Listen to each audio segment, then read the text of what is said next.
गामियाव गेलेबाय थानानै जेरै मुलाम्फा जायो मोनसे कम्पिटिसन खालामनायनि मोनसे सुबिदा जों बेबायदि अर्गानाइज खालामबाय थायोब्ला गावजों गेलेग्रा गेलेनायनि मोनसे खाबु मोनो आरोखि दा जोंना नोंथांमोना मिथिगौ केरेटा डिस्ट्रिक्टआ बाहाय बाहागो लादों बिसोर मोनसे मोनफा सुबिदा गावनि टेलेन्टखौ देखायनो थाखाय नङा होमबा दा जोंहा बेफोरबायदि हाबाफारिखौ लानांगौ आरोखि जाहाथे जोंनि खेलाफ्रा गेलेनो सुबिदाखौ मोनो गामि एरियायाव नुनो मोनदों बेफोरबायदि माने बादायलायनायखौ खुङालासिनो गुबुन गुबुन माने बोरमा दाउ बेफोरबायदिनिसो माने जोबोद बादायलायनायखौ नुनो मोनदों आरो बिनि बेलायाव मा बुंगोन? बेथ' बुंनो थाङोब्ला जोंनि थाखाय रिकगनाइज बा माबा नङा आरोखि इलिजिबोल नङा बेखौ जोंनि अफिसनिफ्राय बा केजिसि जायखिया एस'सियेसना बेखौ खुंनो थाखाय मोनथाय होयो आरोखि दा बियो ओरैनो गेलेखुमायो खिन्थु बियो माबा नङा आरोखि जिनिसा नाथाय बेबायदि गेलेनो नाङा बेफोर जिनिसा जोंनि लाइफखौ माबा गाज्रि लाङो आरोखि जेरै दा नोंथाङा बुंबाय नङा होमबा बोरमानि देरहाखांनानै बोरमाखौ मा खालामो बिसोर बेखौ जानो बिसोरबो रंजानायसो नङा होमबा बेखौ जानो थाखाय निस्सय माबा मोनसे गाज्रि द्रब्य जेनेबा जौ माबा माबि लोंगोन बिसोर निस्सय बोरमाखौथ' ओरैनो जाया ओंखायनो आङो मोनसे माबा हरनो सानो आरोखि जेनेबा बेफोरबायदिखौ जाहाथे दाहो आरो गेलेग्राफ्राबो गेलेनो नाङा बे जिनिसखौ बे जाबाय जोंनि मोनसे समाजनि बुंनो थाङोब्ला मोनसे इलिगेल मोनसे कम्पिटिसनसो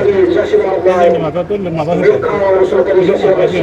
जोङो लाइ होआ गेलेनायाव आरोखि बेफोरबायदि बोरमा दाउला बिदि गेलेनायफ्राथ' जोंनि प्लेयारफोरखौबो आं खावलायो जाहाथे बिदिजों गेलेया आरोखि जिल्ला बिथिङाव नोंथांमोना माबायदि सेलेक्ट खालामो जे गामियारि बिथिङाव मोजां जोलुर गेलेगिरिखौ खेबसे माबायदि सेलेक्सन खालामो? जोंनाव डाइरेक्टर जोंनि माबाया डाइरेक्टर आन्दाराव दं नालाय जोंनाव नै दाख्लैसो मोनसे स्कुल टुर्नामेन्ट जानाय बाहाय जोंनाव टटेल स्कुला केबि माबायाव आरोखि क'क्राझार डिस्ट्रिक्टनि आन्दाराव 127था स्कुल दं आरोखि दा 126 माबाखौ आरोखि स्कुलफोरखौ जोङो मोनसे जन वाइसआव खेलाखौ खुंनाय जायो एज केटेगरि जेरै आन्दार 17 बयस एन्ड गार्लस आरोखि दा बेयो जों दाखालि जुलाइआव खुंखांबाय खिन्थु जोंना अलरेडि स्टेट लेभेलबो कम्पिटिसन जानानै थांबाय आरोखि बाहाय जोंहा आन्दार 15 जानाखि बयस जोङो इन्टार डिस्ट्रिक्टआव थांनो स्टेट लेभेलाव जोङो फाइनालाव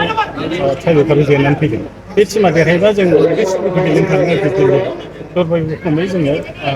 ट्राइबेकाराव फाइनालाव जेननानै फैदों आरोखि कामरुप मेट्र'जों थिग बेबादिनो जोंना आन्दार 17 गार्लसआबो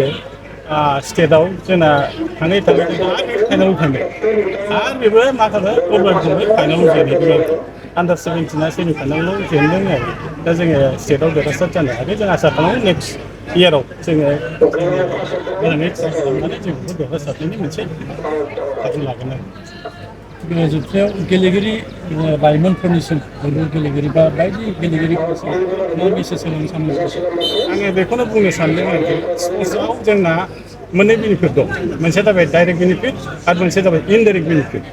डाइरेक्ट बेनिफिटआ जाहैबाय नोङो जुदि सोरबा स्पर्ट्समेना डाइरेक्ट नेसनेल गेलेबाय बा इन्टारनेसनेल गेलेबाय बिसोर साख्रि मोननायनि अफार दं आरोखि जेनेबा नोङो नेसनेल गेमाव गल्ड मेडेलिस्ट मोनबाथाय जेनेबा ब्रन्जआनो सिलभारानो बिसोर डाइरेक्ट गभर्नमेन्टआनो बिसोरखौ साख्रिनि मोनसे